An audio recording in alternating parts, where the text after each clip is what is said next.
ofrece Pulso Geopolítico. CAC-Miñac, la verdadera gestión activa de fondos de inversión desde 1989. Comunicación comercial. Invertir implica un riesgo de pérdida de capital.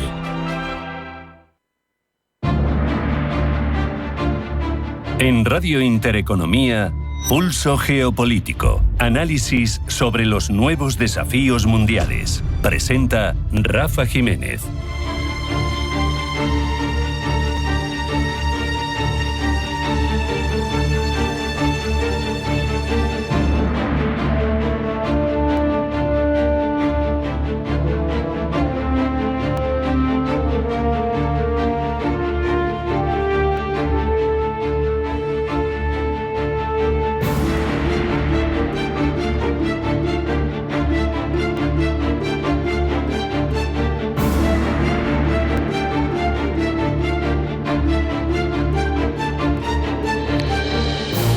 Bienvenidos a Pulso Geopolítico. Estamos viendo cómo, aprovechando el impacto de esa Asamblea General de Naciones Unidas en la celebración de sus 80 años, asistimos a una avalancha de declaraciones, votos y gestos diplomáticos que llegan desde Occidente en reconocimiento del Estado palestino.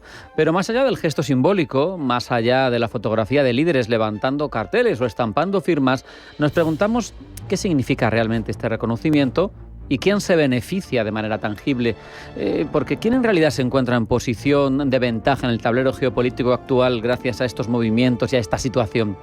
En primer lugar, hay que matizar: el reconocimiento de un Estado es en la práctica más un acto político que jurídico.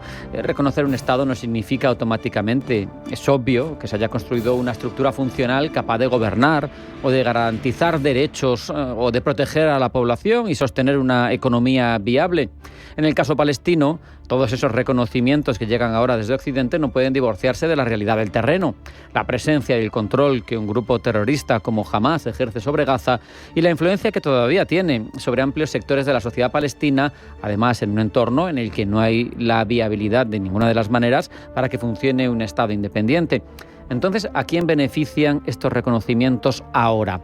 Si analizamos la dinámica real del terreno, es evidente que es a Hamás, un grupo catalogado como terrorista en la abrumadora mayoría del mundo, quien más se fortalece de forma directa e indirecta con este tipo de gestos. El reconocimiento le otorga la legitimidad a un actor cuya estrategia política ha estado basada históricamente en la destrucción, la violencia, la coacción y la utilización del conflicto como herramienta de poder. Aquí surge otra pregunta incómoda: si se aparta a Hamás de un eventual Estado palestino, como parece que no puede ser de otra manera, ¿quién asumirá la labor de construir un aparato estatal, funcional, capaz de gobernar en Palestina con criterios de administración civil, de economía, de seguridad? Parece que la opción más obvia primera es la Autoridad Nacional Palestina, que de hecho no ha tenido nunca responsabilidades de este tipo, porque lo que tiene en Cisjordania es también una ficción de Estado. Veríamos si es capaz de imponerse. Pero lo que nos preguntamos: ¿es útil este reconocimiento ahora mismo? ¿Es un gesto vacío? ¿Es más cercano a una declaración de intenciones que a una herramienta de transformación real de la situación de Palestina? El reconocimiento, paradójicamente, puede consolidar las estructuras de poder más problemáticas, las existentes, esa capacidad de influir y de coaccionar que tiene Hamás entre la población en la población de esos territorios, israelí, iba a decir, no, Palestina, en lugar de abrir el camino a un desarrollo real y sostenible. Pero además, el gesto pone sobre la mesa otra tensión profunda, que es la distancia entre la moral diplomática y la eficacia política. ¿Qué ocurre con la seguridad de la región, con la posibilidad de una paz sostenible, de la gobernabilidad, cuando indirectamente le otorgas esa legitimidad a un grupo asesino? La narrativa interna de los países occidentales me da la sensación de que aquí tiene mucho peso, porque fortalece la imagen internacional de gobiernos que buscan presentarse como defensores de los derechos humanos, de los débiles, de la justicia histórica, pero no tiene demasiado peso en la situación real de aquel a quien está respaldando. Si el objetivo real es contribuir a la construcción de un Estado viable en Palestina, cualquier reconocimiento tiene que ir acompañado, que en algunos casos lo hace y en muchos otros no, de condiciones claras de separación efectiva de Hamás y cualquier otra organización violenta, de los órganos de gobierno, de programas de desarrollo institucional, de garantías de seguridad para los ciudadanos dentro de ese Estado y fuera de ese Estado, en Israel, ahora sí, de mecanismos de supervisión internacional, de control, que aseguren la implementación de todos estos principios y que no quede todo en papel mojado. Lo que me llama la atención en todo esto, y es tangente al reconocimiento del Estado por parte de los países occidentales, es la pasividad, la inacción de los países que aspiran a liderar el mundo islámico. Naciones como Arabia Saudí, cabeza del Islam sunita, con recursos sobrados, casi infinitos, han permanecido de perfil, más allá de declaraciones políticas bastante tibias. No se ha visto un intento real de proponer soluciones de gobernabilidad alternativas para Palestina, ni siquiera una iniciativa concreta de un gobierno provisional, quizá colegiado, respaldado, no sé, por Arabia Saudí, por Emiratos Árabes Unidos, con mecanismos de fuerza de paz, incluso soldados de esos países árabes en una suerte de cascos azules de la ONU, pero islámicos, ni tampoco aportaciones de reconstrucción, de financiación, que podrían marcar la diferencia en el futuro institucional de ese país, de ese Estado palestino. En definitiva, todo esto me parece que tiene un componente simbólico extremadamente fuerte de legitimación internacional, pero que ofrece pocas garantías de cambio concreto sobre el terreno e incluso puede tener el efecto pernicioso de terminar beneficiando a Hamás, porque al final todo queda en un vacío si la construcción de un Estado funcional no se puede llevar a cabo y si no se aparta a los actores violentos de toda esta ecuación. La cuestión es que no está en juego una legitimidad simbólica, que es lo que parece que está ofreciendo Occidente a ese Estado palestino. Nos preguntamos si estamos ante un paso real hacia la paz. Parece que no, por las condiciones actuales, o simplemente ante un espejismo diplomático que oculta mucho más problemas de los que resuelve, porque si no se implica realmente la comunidad internacional, si no hay planes concretos y tangibles, no habrá nada para desarrollar ese Estado palestino. Serán solo palabras que quedarán muy bien, que venderán líderes y que se llevará el viento. Vamos a hacer un alto en el camino. A la vuelta vamos con titulares de información geopolítica que elabora Blanca del Tronco. Una parada, no se vayan porque sigue Pulso Geopolítico.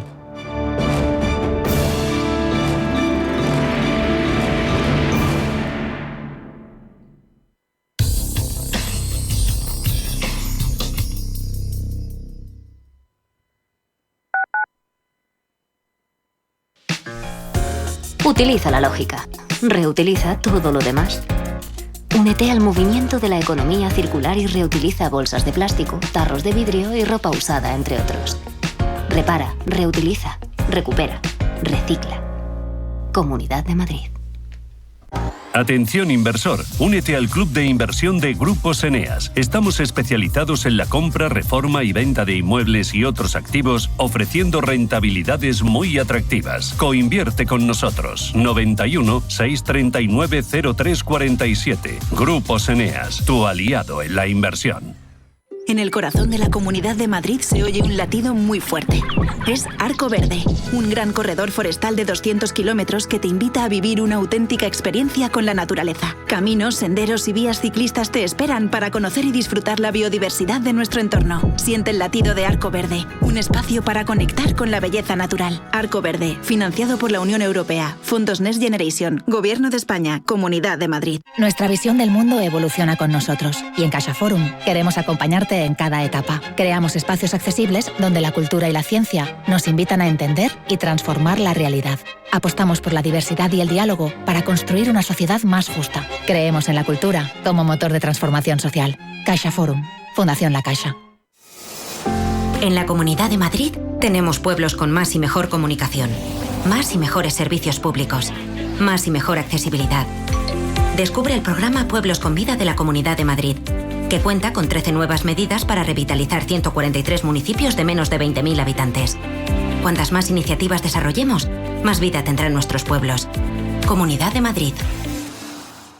Radio Intereconomía, la radio de los negocios para estar bien informado. Eres lo que escuchas.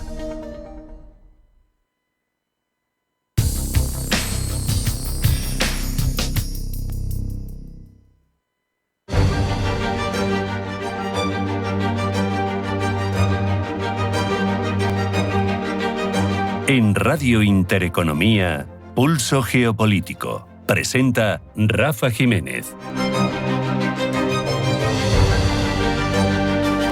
Vamos ya con los titulares de información geopolítica que elabora Blanca del Tronco. Blanca, bienvenida, buenas tardes. Buenas tardes. Arranca la semana de alto nivel de la Asamblea General de la ONU. Se trata del foro diplomático más importante del mundo que arranca a las 3 de la tarde hora peninsular española en un contexto de crecientes tensiones internacionales y con el multilateralismo cada vez más debilitado. Destaca, entre otras intervenciones, hoy la del presidente de Estados Unidos, Donald Trump, quien hará una crítica a las instituciones globalistas. También intervendrán los jefes de Estado de Francia, Brasil, Chile, Colombia y Turquía, entre otros.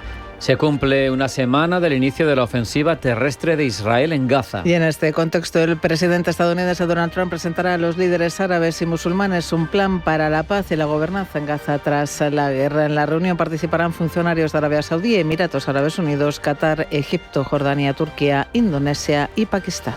Entre tanto, el Consejo del Atlántico Norte se reúne a petición de Estonia. El país ha denunciado que 3 cazas rusos violaron su espacio aéreo el pasado viernes ayer y en una tensa reunión del Consejo de Seguridad de Naciones Unidas, los aliados europeos advirtieron de que derribarán aviones o drones rusos involucrados en cualquier nueva violación del espacio aéreo de la OTAN.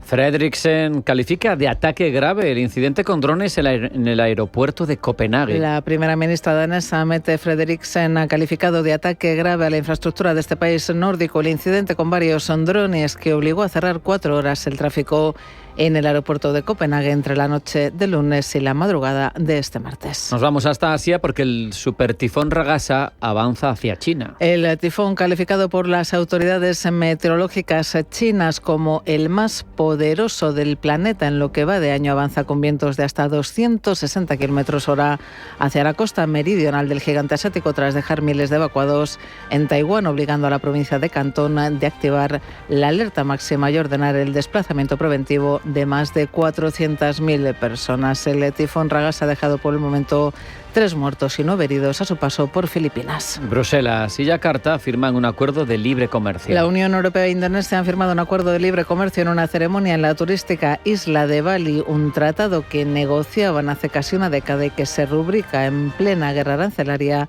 y búsqueda de nuevos socios comerciales.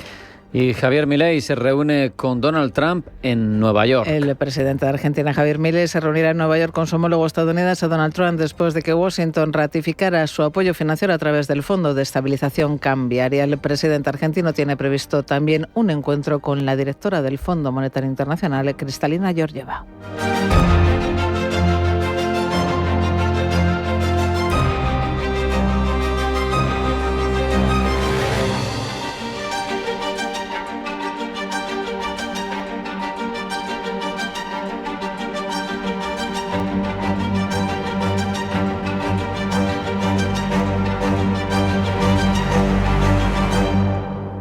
Primero, como es habitual, una vez puestas las bases de toda esa información geopolítica, la ampliamos, Blanca. Arranca el primer día de la Asamblea General de Naciones Unidas en Nueva York. Hoy se dará inicio al debate general que comenzará dentro de media hora y finalizará el 29 de septiembre. Será la oportunidad para que los 193 países miembros dediquen un discurso sobre su visión de la actualidad geopolítica, el más esperado, el de Donald Trump. Pablo Llanone.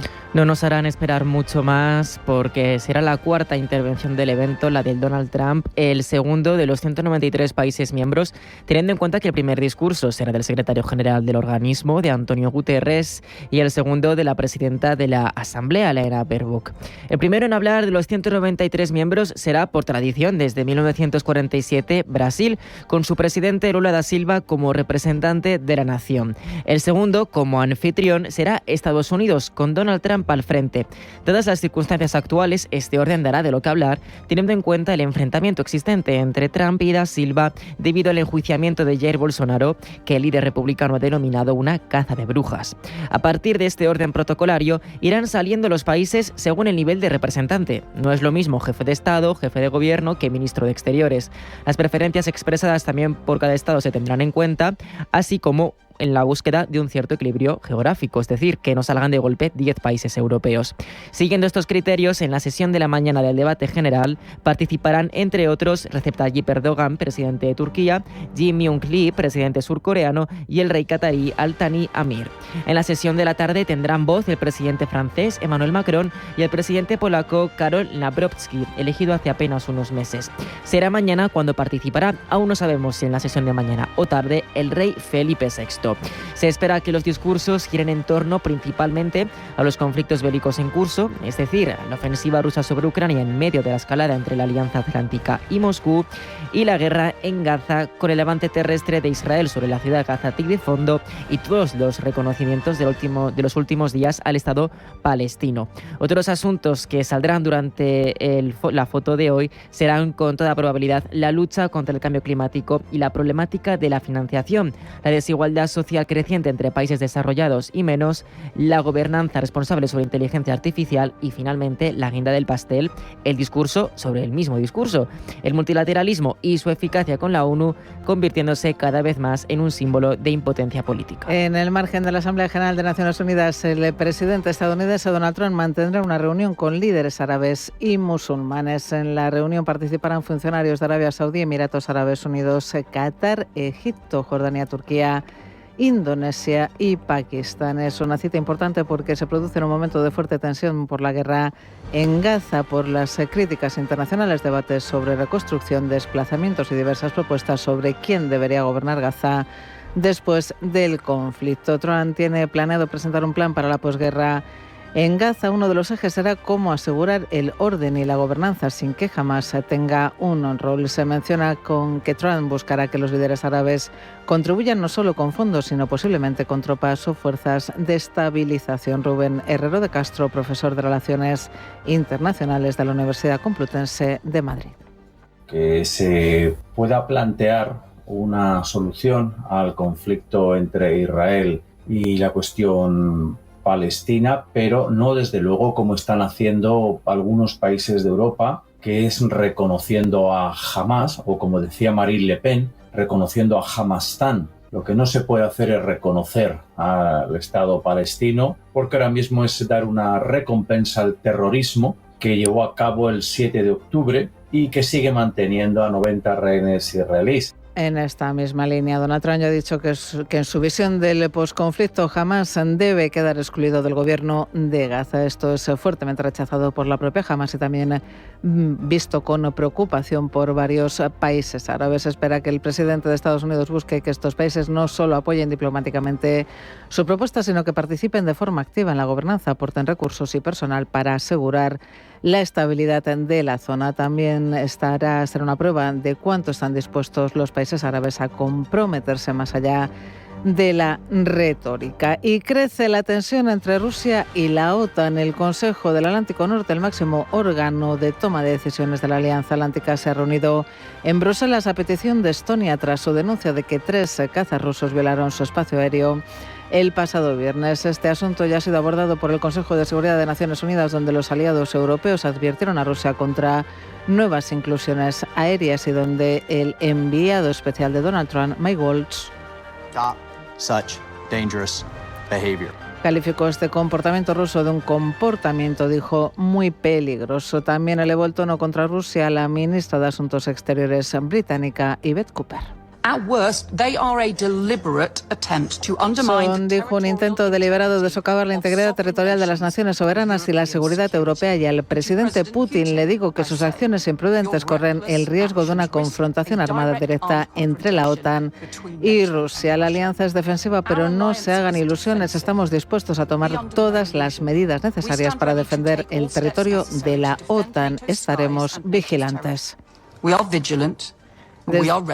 Desde Rusia niegan que sus aviones hayan entrado en el espacio aéreo estonio y aseguran que los vuelos se realizaron en estricta conformidad con las normas internacionales. El Kremlin acusa además a Europa de difundir mentiras flagrantes. La denuncia de Estonia se suma a las denuncias realizadas solo en las últimas semanas por otros países europeos miembros de la Alianza Atlántica como Polonia, Lituania o Finlandia. En lo que va de año, Estonia ha denunciado 4 violaciones de su espacio aéreo, el último, como decimos, el del pasado viernes, cuando 3 aviones rusos MiG-31 entraron en el espacio aéreo estonio cerca de la isla de Vainlu, sobre el Golfo de Finlandia, durante unos 12 minutos. Este incidente se suma a la incursión de drones rusos en Polonia, que tuvo lugar entre el 9 y el 10 de septiembre. 20 drones rusos cruzaron el espacio aéreo polaco durante la noche. En respuesta, algunos de ellos, recordemos, fueron interceptados por aviones de la OTAN. Por cierto, que el plan de rearme de Alemania de 80.000 millones de euros deja de lado las armas estadounidenses. Gemma González.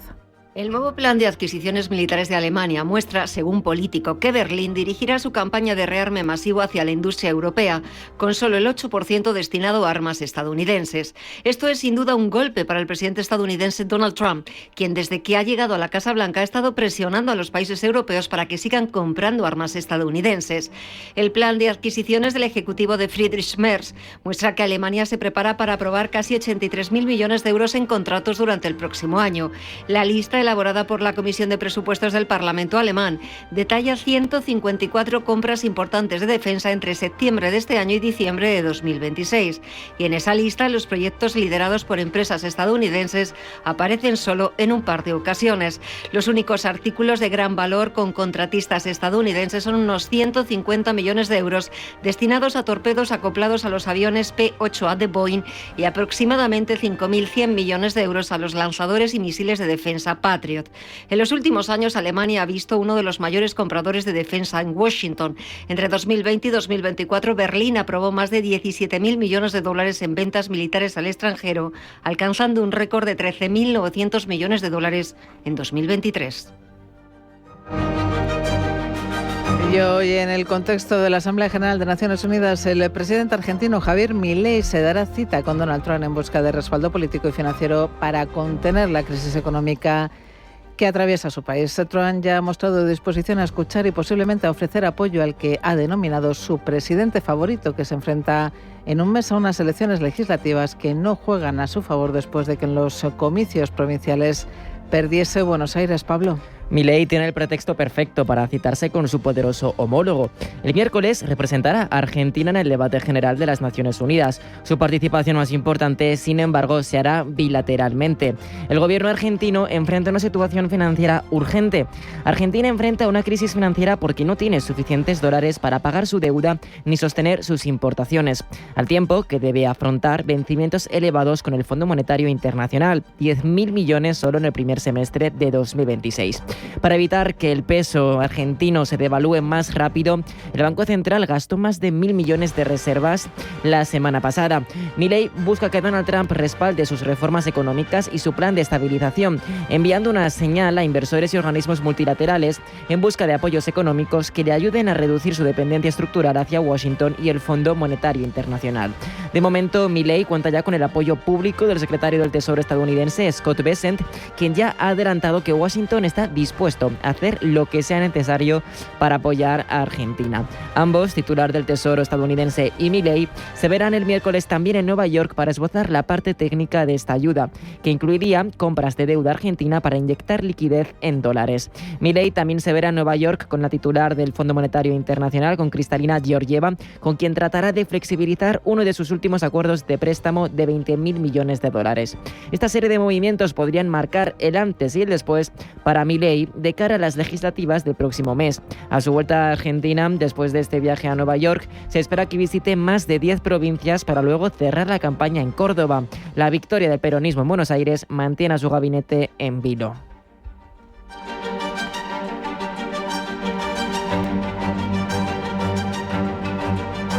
En Radio Intereconomía, Pulso Geopolítico.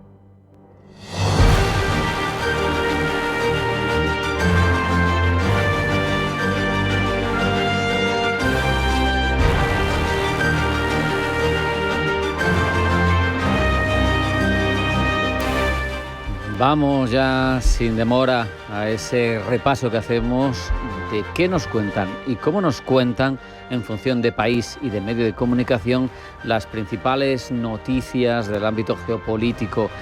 Una labor que desarrolla Pablo Llanone. Pablo, bienvenido, buenas tardes. Buenas tardes. Comenzamos mirando Al Jazeera, porque destaca que Francia se encuentra entre los 6 países que han reconocido formalmente el Estado palestino durante el primer día de la 80ª Asamblea General de Naciones Unidas. Precisamente este rol de Francia se ha hecho eco en todos los medios internacionales. Muchos han destacado su principal rol y el medio catarí concretamente dice que ahora más del 80% de la comunidad internacional ya ha reconocido al Estado palestino, lo que ha aumentado, ha dicho, la presión diplomática sobre Israel mientras continúa su guerra en Gaza. A todo esto, desde Fox News nos vamos a Estados Unidos, esgrimen posibles razones ocultas y también geoestratégicas para que Emmanuel Macron tenga, dice el medio, esa iniciativa. El presidente galo, afirma el medio, está aprovechando el conflicto israelí-palestino para reivindicar su liderazgo mundial y, según argumentan los críticos, añade el rotativo estadounidense, para posicionarse como un contrapeso al presidente Donald Trump. Mientras, desde Times of Israel, recogen el impacto que el reconocimiento de Palestina por parte de Francia ha tenido en Cisjordania. Algunos celebran la decisión del presidente galo al tiempo que instan a que se tomen medidas adicionales, como poner fin a la guerra entre Israel y Hamas en Gaza, nada más y nada menos. Aseguran que sus vidas van a seguir igual y que ni aunque todo el mundo reconozca a Palestina, habrá un cambio, obviando con ello quizá, digo yo, a Estados Unidos y a Israel. Otro de los focos en torno a la Asamblea General es el discurso que hoy va a dar Donald Trump. Times of India destaca qué sucede después de que Trump haya recortado precisamente el gasto de Estados Unidos en Naciones Unidas. Y es que la administración republicana ha reducido en torno a $1.000 millones las contribuciones estadounidenses al sistema de la ONU y prevé recortar otros $1.000 millones adicionales, lo que dejaría al organismo con un déficit estimado de $500 millones en 2026. Para afrontar esta situación se proyecta una reducción de al menos un 20% del personal de la ONU, con un impacto que sería severo, dice The Times of India, en los programas de paz, ayuda humanitaria y salud. Esto sucede además en paralelo, dice Times of India, a que países como Cuba, Venezuela o Rusia estén reduciendo su inversión en derechos humanos y vulnerando la participación ciudadana de la sociedad. Cambiamos de asunto y de territorio. Nos vamos hasta Europa. Frankfurter Allgemeine Zeitung habla de las tensiones crecientes entre la OTAN y el Kremlin. Dice que Moscú se está beneficiando de la humillación de la Alianza Atlántica. El medio germán se hace eco de lo que dice el analista militar austriaco Markus Reisner.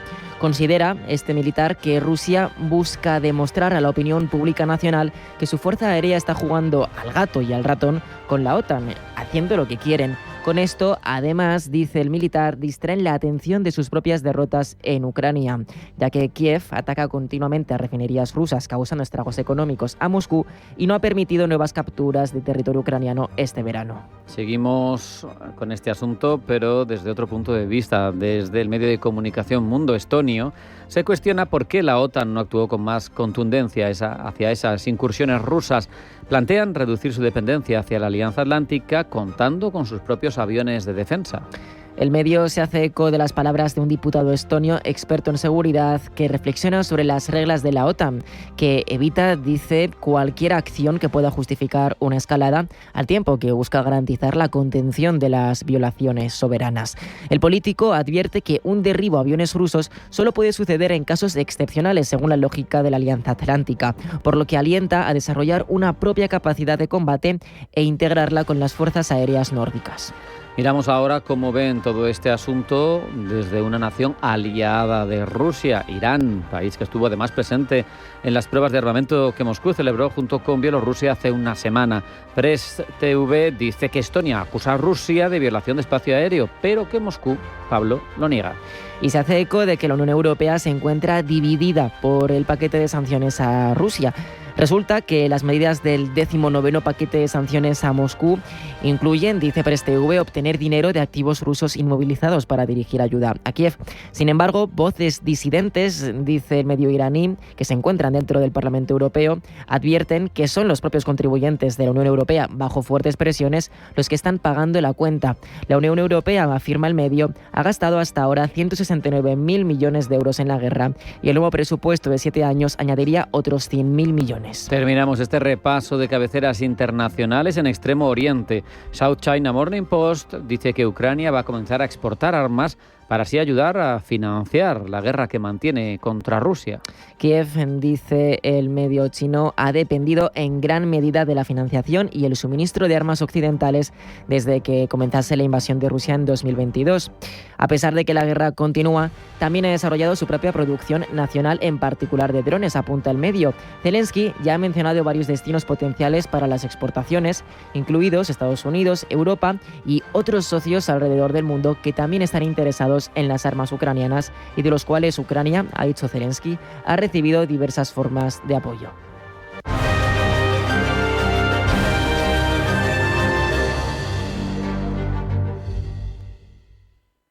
Tengo 25 años y me siguen llamando ¡Vicentín! No me molaba mucho, hasta que descubrí las ventajas de ser Jovenin. Bizum para todo. Viajas con descuentazos y sin comisiones por cambio de divisas. Y pillas chollos en Marcastop. Ser Jovenin renta. Caja Rural de Zamora. Gente como tú. Bontobel Asset Management. Calidad suiza con el objetivo de obtener rendimientos superiores a largo plazo.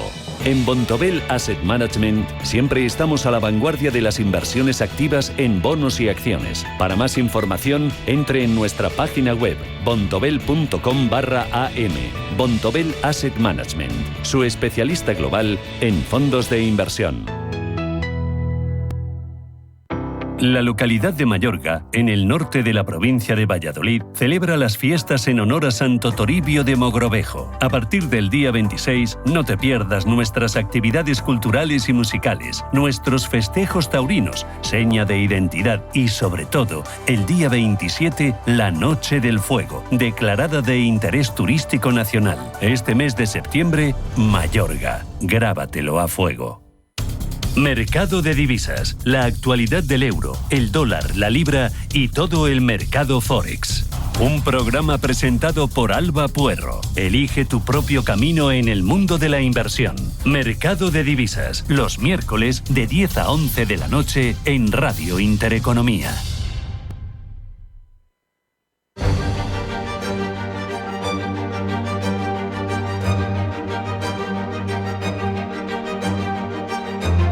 En Radio Intereconomía, Pulso Geopolítico.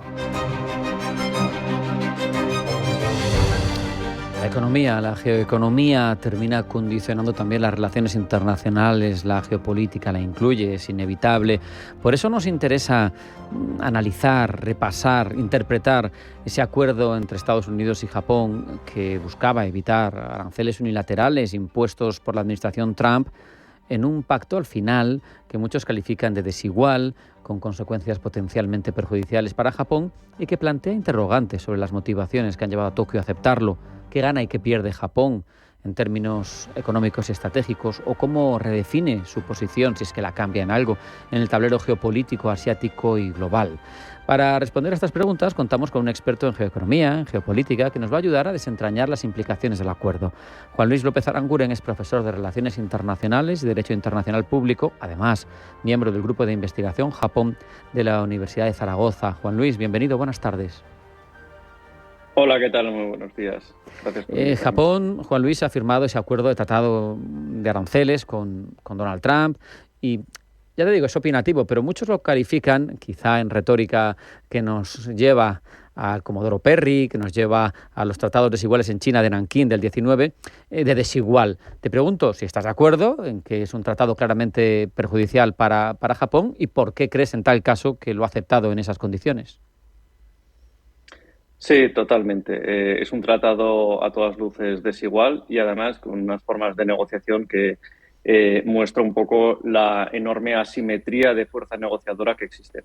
Pero esto también es comprensible porque en muchos aspectos Japón no tiene una autonomía geoestratégica propia. Japón, tras la Segunda Guerra Mundial, como todos recordamos, sufrió el bombardeo nuclear de Hiroshima y Nagasaki y se le impuso su propia constitución, que fue redactada por los propios estadounidenses. En esta constitución, en el artículo 9, se establecía que Japón renunciaba a la guerra y al derecho a tener un ejército, con lo cual Japón carece de una capacidad de coacción internacional.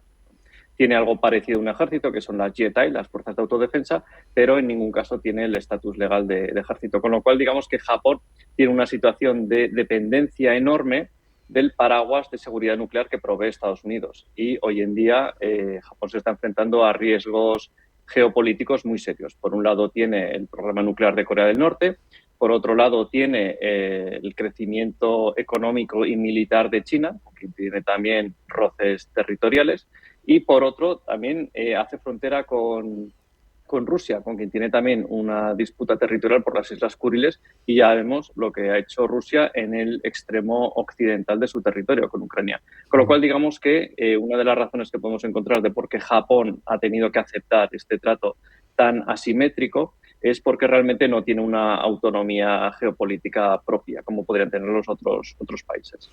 Abundando, Juan Luis, en el argumento que nos explicabas, en esa ausencia de unas Fuerzas Armadas como tal, cuando pasaba por aquí hace unos meses el embajador de Japón en España nos reconocía que ya hay ciertos movimientos pues para dar más presupuesto a la defensa, incluso se ha llegado a comprar ya misiles que impactarían en origen. Él defendía, son defensivos porque hay veces que cuando te atacan con misiles tú tienes que tener un misil para atacar allí donde va a salir el misil. No sé si me captas, pero a mí todo esto lo que me genera, la reflexión que me genera al hilo de tus palabras es que se sigue viviendo en Japón una suerte de vasallaje mientras estén todas las bases estadounidenses allí, y no sé si esto está generando en Japón algún tipo de controversia interna, de política interna, porque son muchas décadas ya de vasallaje y de estar al albur de lo que decide Estados Unidos sobre ti. Sí, bueno, esto viene de largo. Sí que es cierto que en Japón hay un cierto movimiento a asumir más autonomía geoestratégica, movimiento que, por cierto, también fue en parte impulsado por el propio Donald Trump con sus declaraciones. Recuerdo cuando alcanzó el primer mandato en 2016, yo me encontraba en Japón haciendo una investigación postdoctoral, y una de las primeras cosas que dijo y que más preocupó a los propios japoneses era que anunció la retirada militar de Japón. Es decir, que Japón, por un lado, sí que puede tener una cierta aspiración a tener su propia autonomía geoestratégica, pero si la retirada de Estados Unidos se hace de forma muy precipitada, le puede dejar muy expuesto, ¿verdad? En Japón sí que ha habido, como digo, estas iniciativas de alcanzar más autonomía geopolítica y más autonomía de seguridad. Por ejemplo, Shinzo Abe, que fue asesinado, como todos recordamos, llevaba como uno de sus objetivos políticos principales el reformar este artículo 9, ¿verdad? Que no ha sido reformado, pero él quería reformarlo. Y en 2014 la Corte Suprema de Japón reinterpretó este artículo 9 también, sin modificarlo, por supuesto, pero sí que lo reinterpretó permitiendo una serie de cosas que antes no se concebían. Por ejemplo, la defensa colectiva, es decir, que Japón pudiese participar como parte de su defensa en operaciones fuera de su territorio, por ejemplo, de guerra contra el terrorismo, etcétera. Pero claro, el objetivo que tendrían ahora mismo esta visión de que necesita más autonomía geoestratégica sería el reformar el artículo 9. También por una serie de cuestiones internas, ¿verdad? Porque al final necesitan también actualizar y adaptar su propia legislación interna. Pero bueno, esto es un poco lo que refleja las consecuencias de la Segunda Guerra Mundial. Hay que recordar que Japón es el país que mayor presencia militar estadounidense tiene de todo el mundo. Hay más de 50.000 efectivos militares y tiene 15 bases principales y 120 bases secundarias. Es decir, que tiene un número muy elevado de presencia militar estadounidense. Al hilo de ese protagonismo por parte de Japón o no en la parte de defensa internacional, el año pasado escuchábamos a Australia asegurar o afirmar o mostrar la decisión, ¿no? la determinación de que AUKUS terminara asociándose de alguna manera con Japón. Y esto, a su vez, a mí me sugiere otra cosa que se ha escuchado mucho, que es la posibilidad de una OTAN asiática, por entendernos, que compensara un poco, ¿no? Todo lo que está sucediendo en torno a China. Tenemos naciones como Corea del Norte, etcétera. ¿Cómo encaja ahí Japón y si lo ves factible? Sí, de hecho, uno de los problemas que existen ahora mismo en el entorno del Indo-Pacífico o Asia-Pacífico es el solapamiento de diversas estructuras de seguridad. Por un lado tenemos el AUKUS, que está formado por Australia, Reino Unido y Estados Unidos. Canadá no se unió, en parte se dice, un poco porque tenía elecciones internas y podía haber dañado un poco la presidencia. Pero luego tenemos también otras estructuras, por ejemplo el Quad, el Quadrilateral Security Dialogue, ¿verdad? Que se llama también la Alianza del Diamante por, trazando las líneas de los países, parece que forma un diamante, ¿verdad? Que es Estados Unidos, Japón, Australia e India, ¿no? Entonces, Esta asociación también es bastante interesante porque aquí ya tenemos la presencia de India, que es un gigante asiático, que también puede ser el otro elemento para contrabalancear a China, que es otro gigante asiático. India es una potencia nuclear, tiene 1.400 millones de personas, etcétera. Entonces, se generan una serie de sinergias muy interesantes a nivel de seguridad. Japón tiene también un proyecto para transformar parte de su fuerza económica en crear un multilateralismo más estable, digamos, que se llama el Free and Open Indo-Pacific, el Indo-Pacífico libre y abierto, que esto se ha interpretado como una forma de generar coaliciones, puede que informales, o generar alianzas en el sentido económico, pero también infraestructuras, etcétera, un poco para ganar capacidad de influencia y generar un contexto geopolítico más estable, ¿no? Con lo cual, digamos que hay muchas ideas sobre la mesa, todas se están desarrollando de forma a veces solapada y a veces paralela, pero podemos ver un poco que es el tablero del juego geopolítico hoy en día a nivel mundial. Es evidente que todo esto, además de otras circunstancias económicas que no procede tocar, que son más complejas y que obedecen a la lógica interna del propio país, pero están determinando que Japón haya pasado de ser la tercera economía del mundo a la cuarta, ha perdido el trono con Alemania, pero es que India viene subiendo con una potencia tremenda y evidentemente va a superar a las dos. Quiero decir, va bajando peldaños. Y yo no sé si esto se puede relacionar incluso también con aquel momento en el que se hablaba del sorpaso. No sé si en los años 80, ¿no?, cuando Reagan hizo algo parecido a lo que ha hecho Trump, ¿no?, los acuerdos del Hilton, y obligó a firmar limitaciones de exportación de vehículos, obligó a firmar aranceles y al final condenó, ya te digo, no sé si solo fue su responsabilidad, pero a esa L en el crecimiento de la economía nipona, de la que nos ha recuperado con un endeudamiento brutal y que eso está ahí lastrando desde hace décadas, ¿no? Pero ahora esto va a poner más tierra, ¿no?, sobre la lápida.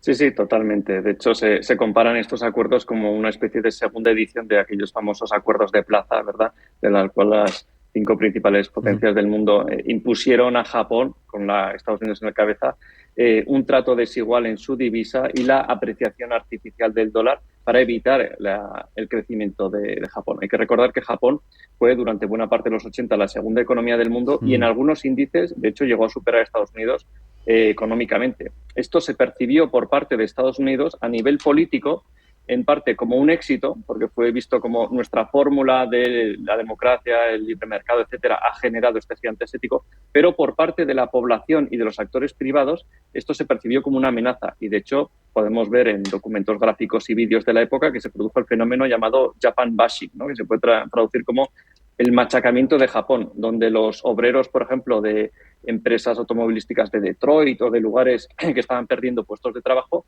se dedicaban a destrozar coches Toyota frente a las cámaras como una forma de decir queremos que los empleos vuelvan aquí, ¿verdad? Hoy en día está ocurriendo algo parecido con China, pero en menor medida también con estos otros competidores asiáticos, ¿verdad? Entonces, digamos que la situación es muy similar a la que se experimentó en los años 80. Donald Trump está intentando hacer lo mismo, ¿verdad?, imponer estas medidas artificiales para mantener su preeminencia. ¿Cuál es la diferencia hoy en día? Que la situación de Estados Unidos es muy diferente hoy en día a la de hace 40 años. El dólar está perdiendo capacidad de atracción, por eso está subiendo también en gran parte el oro, las mineras de oro, etcétera.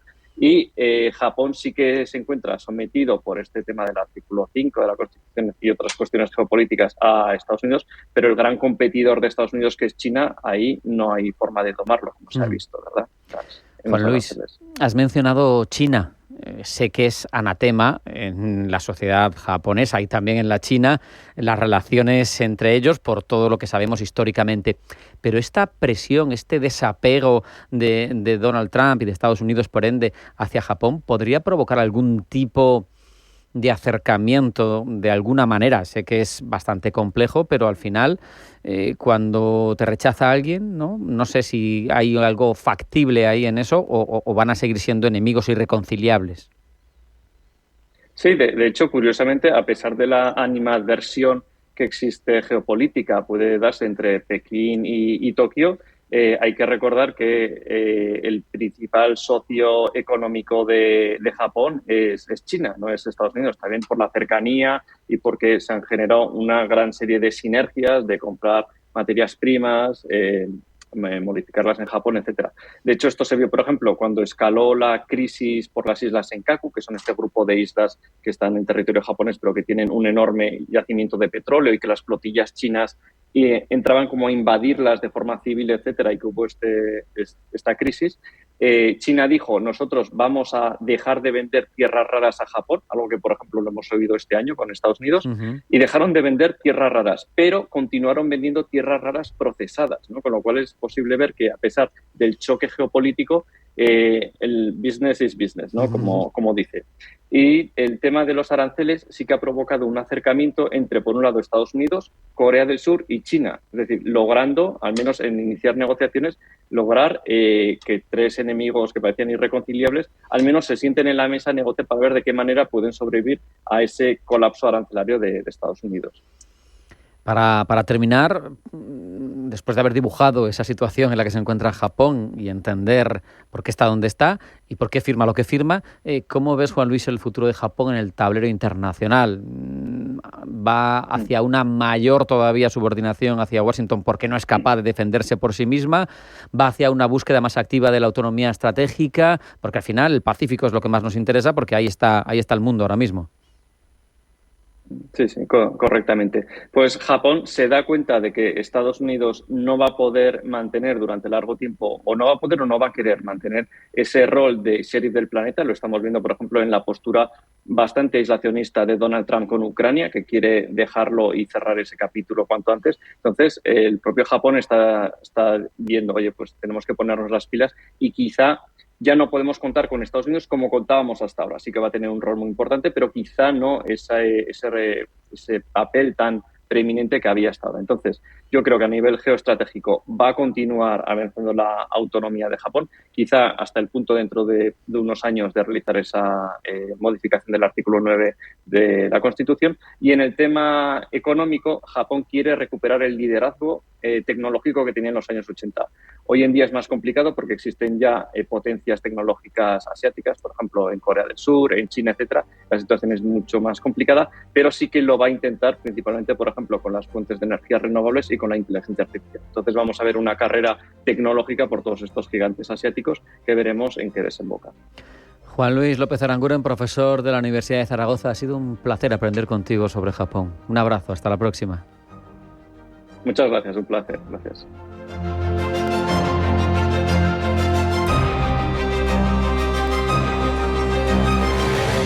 En Radio Intereconomía, Pulso Geopolítico.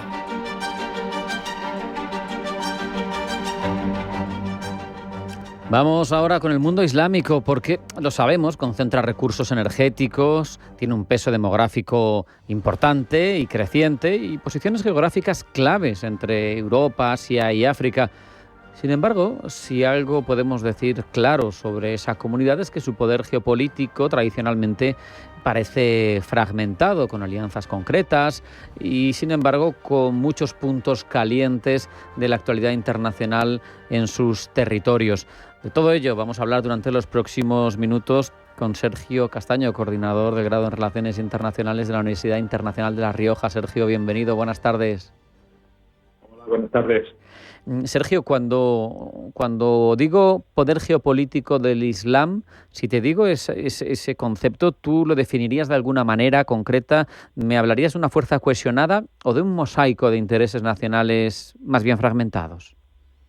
Vamos a hablar más de influencia y no creo que se pueda hablar de un poder geopolítico del Islam, porque si comparamos los diferentes países donde hay una mayoría musulmana, como puede ser Pakistán, Marruecos, Emiratos Árabes, Sudán, son infinidad de países totalmente diferentes donde es muy difícil encontrar un nexo de unión. Incluso hablamos del Islam, pero es que el Islam tampoco es uniforme. Hay muchas variantes dentro del Islam, desde el Islam suní mayoritario, pero luego tenemos el Islam chií, agrupaciones sufíes que interpretan el Islam también de una manera diferente, y la diversidad étnica, cultural, con un grupo predominante, los países árabes, pero nos encontramos con países de Uzbekistán, por ejemplo, es un país musulmán, es en Asia Central, en el norte de África, y luego repartidos ya por todo el mundo. Así que hablar de geopolítica del Islam me parece excesivamente ambicioso. Sí que es verdad que en determinados momentos puede haber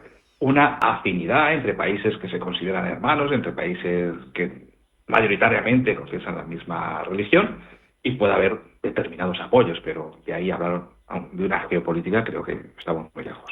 Fíjate, me ha llamado mucho la atención recientemente ese acuerdo de defensa mutua entre Arabia Saudí, que se arroga el título por guardiana de los lugares santos del Islam, de cabeza, al menos del Islam suní, que hay una proporción 9-1 respecto de los chiitas, y con Pakistán, que es una potencia nuclear. Y teniendo en cuenta lo caliente que está todo, teniendo en cuenta ataques, por ejemplo, de Israel en suelos del Golfo Pérsico, ¿no?, de Qatar, pues dices, esto tiene relevancia, ¿no? Porque Pakistán al final es un país islámico, pero con una tradición de beligerancia quizá mayor que la de Arabia Saudí. Bueno, Arabia Saudí no ha tenido beligerancia porque es un país rico al que todos se han tratado de aproximar, y que ha estado negociando en una posición fuerte. Lo que se ha convertido el régimen saudí en los últimos años, desde la llegada del príncipe bin Salman, es en un sistema práctico, un sistema pragmático que busca alianzas con todo aquel que le pueda proporcionar beneficios. Incluso ha habido una aproximación con Irán en los últimos años, los países enemigos irreconciliables que han encontrado vías de colaboración. Desde la llegada de bin Salman, todo ha cambiado en Arabia Saudí, y Arabia Saudí mira tanto hacia Occidente como hacia Asia, no tiene ningún problema en negociar con China, en negociar con Estados Unidos e incluso con Pakistán. Así que no debe sorprendernos las decisiones que tomen, no solo en Arabia Saudí, sino en el resto de los países del Golfo, que tienen que diversificar su economía. Durante décadas han vivido del petróleo, del gas, y se dan cuenta de que ese bien es finito y que tienen que buscar vías alternativas. Arabia Saudí mira a sus vecinos, Qatar, Emiratos Árabes, cómo están diversificando sus economías, como ya no dependen solo del petróleo, y trata de hacer algo similar. Lo que pasa es que necesita muchos años todavía, porque Arabia Saudí hasta hace 4 días estaba cerrado al turismo. Era muy difícil visitar Arabia Saudí y tiene que modernizar muchas de sus estructuras, pero todo pasa por esas alianzas pragmáticas, y en este caso pues destaca la que ha firmado con Pakistán. Fíjate, Sergio, esa fractura que tú apuntabas al comienzo de la entrevista es un hecho, pero empieza a haber indicios que hablan de otra cosa, porque después de escuchar a Irán durante muchos años hablar de una OTAN islámica, que es una cuestión, quizá una quimera, pero después de firmar este acuerdo, Pakistán misma proponía formar una OTAN islámica ante todas las circunstancias que hay en la zona y todos los desafíos que hay en la zona. Es evidente que es difícil de articular, pero cambiaría los equilibrios geopolíticos del mundo, ¿no? Es difícil de articular. Primero, ¿quién asume el liderazgo? Desde hace décadas, Irán y Arabia Saudí han pugnado por ese liderazgo, pero es que en los últimos años países mucho más pequeños, pero con relevancia económica y con influencia, incluso en negociaciones internacionales como Qatar, como Emiratos Árabes, también quieren asumir ese liderazgo, se quieren alejar del papel predominante que ha jugado durante muchos años Arabia Saudí, y veo difícil que se pueda avanzar hacia ningún tipo de sistema de cooperación, porque las rivalidades siguen siendo vigentes. Solo puede haber acuerdos pragmáticos, acuerdos puntuales, esas rivalidades y estas grandes diferencias, porque las tensiones que ha habido durante siglos entre las comunidades chiíes y las comunidades suníes no se van a superar por una visión mucho más amplia, global, que trate de aglutinar a todos los países musulmanes. Y las propuestas se podrán poner sobre la mesa, pero es muy difícil que se pueda avanzar en realidades concretas. Y es que además hay que tener en cuenta que ninguno de estos países es una gran potencia mundial, y la influencia que van a ejercer, por un lado, China, Rusia o el bloque de los BRICS, donde ya tenemos algunos de los países musulmanes, algunos países árabes integrados, o por otro lado el grupo del G7 o el liderazgo de Estados Unidos, van a tratar de aproximarse, de mantener, en el caso de Estados Unidos, las relaciones con los países productores de petróleo principalmente, y esos intereses de las grandes potencias van a impedir que se pueda crear una organización independiente, ¿no?, de los países. De hecho, Sergio... Los países no alineados ya lo intentaron claro, hace incluso mucho tiempo y no se consiguió nada. Al hilo de tus reticencias hay que hablar, por ejemplo, de la Organización para la Cooperación Islámica, que tiene muchos años, es del 69 del siglo XX, agrupa 57 países y tampoco ha servido para generar un bloque geopolítico global. Ahí se ven precisamente esas reticencias a las que tú hacías referencia. No quiero dejar de preguntarte, es una cuestión concreta, pero es una sensación que tengo. La situación de Gaza, en la que todo el mundo se está pronunciando, en la que los occidentales ahora, aprovechando la ONU, están diciendo que reconocen el Estado palestino, pero más allá de eso, me da la sensación de que precisamente el colectivo árabe, el colectivo islámico, golfo pérsico, etcétera, ha pasado un poco de puntillas, un poco tibio con todo esto, ni siquiera ha propuesto soluciones para el día después, no ha propuesto... Se me ocurría una suerte de cascos azules islámicos que sirvieran, dada la cierta cercanía que tenían algunos países casi a punto de firmar los acuerdos de Abraham con Israel, ¿no? Que pudieran ser neutrales. No sé si me captas. Y yo he visto tibieza, pocas propuestas, poca proactividad para el día después en Gaza por parte de países que son muy ricos y que tendrían que haber dicho algo, ¿no? Y precisamente por eso, porque son muy ricos, y la cuestión palestina siempre ha incomodado a todos estos países ricos. Y en referencia a los acuerdos de Abraham en el año 2020, que normalizan las relaciones de Emiratos Árabes, de Bahrein, de Sudán, incluso de Marruecos con Israel, que tampoco fueron condenados, ni mucho menos por Arabia Saudí, y lo que se buscaba era consolidar un bloque económico afín a los intereses de Estados Unidos que pudiera aislar a Irán, y en este contexto la causa palestina quedó totalmente marginada. Fue 3 años antes del atentado del 7 de octubre del año 2023 que vuelve a poner el conflicto palestino sobre la mesa, pero lo que estábamos viendo en los últimos años con la guerra de Siria, la guerra de Yemen, ¿no? Antes de la primavera árabe prácticamente, es que el conflicto palestino quedaba relegado a un segundo plano, y esto no preocupaba mucho al resto de los países vecinos, que seguían con sus objetivos económicos, con sus planes a largo plazo, donde no entraba el conflicto palestino. Y ante la situación que se está viviendo en Gaza, es verdad que llama la atención que ninguno de estos países se esté implicando por esa afinidad basada en el Islam, basada en su pertenencia a una comunidad árabe. Ni siquiera la Liga Árabe tampoco está tomando peso relevante, y estamos viendo cómo la mayor parte de la comunidad internacional, aunque en estos últimos días, estas últimas semanas se están pronunciando, pero durante mucho tiempo lo que se ha tratado es de mirar hacia otro lado e ignorar por completo lo que estaba sucediendo en Gaza. Llama la atención no solo que esto suceda en diferentes lugares del mundo, sino en los países que deberían estar más implicados y más afectados por lo que sucede en Gaza. Pero no es un punto de interés prioritario para ninguno de los países del Golfo, pero ni siquiera para su vecina Egipto. Egipto sí ha estado en las negociaciones, como también Qatar, pero Qatar más por figurar y tener relevancia internacional que por su verdadera preocupación. Con esa reflexión nos vamos a quedar. Sergio Castaño, Universidad Internacional de La Rioja. Ha sido un placer hablar contigo. Un abrazo. Igualmente, muchas gracias. Claro. No hay tiempo para más. Sean felices, pasen buena tarde y mañana sí, mañana más. No falten. Pulso Geopolítico. Hasta mañana.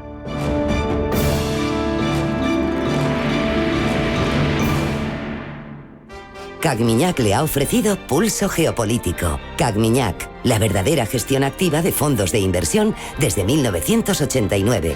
Comunicación comercial. Invertir implica un riesgo de pérdida de capital.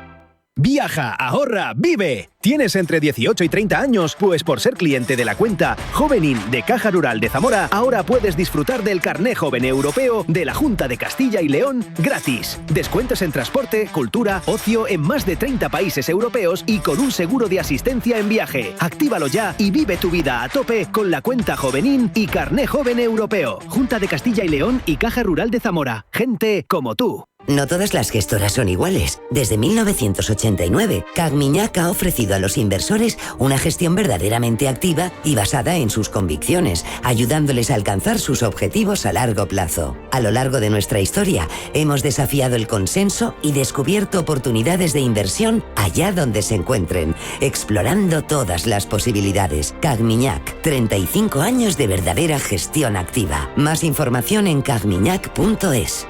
Comunicación comercial. Invertir implica un riesgo de pérdida de capital. Las noches de lunes a jueves en Radio Intereconomía te convocamos a Disidencia Deportiva, un programa diferente, independiente, apasionante, disidente y deportivo. Disidencia Deportiva, de lunes a jueves a las 11 de la noche, tu tertulia de deportes en Radio Intereconomía. En Castilla y León, todo nace sabiendo. Sabe a reconocer la excelencia de las cosas buenas, al arte de hacer feliz al paladar y dejar el corazón contento. Sabe a degustar estrellas y conservar nuestra historia para disfrutar del presente. Tierra de sabor, el arte de degustar la vida. Junta de Castilla y León.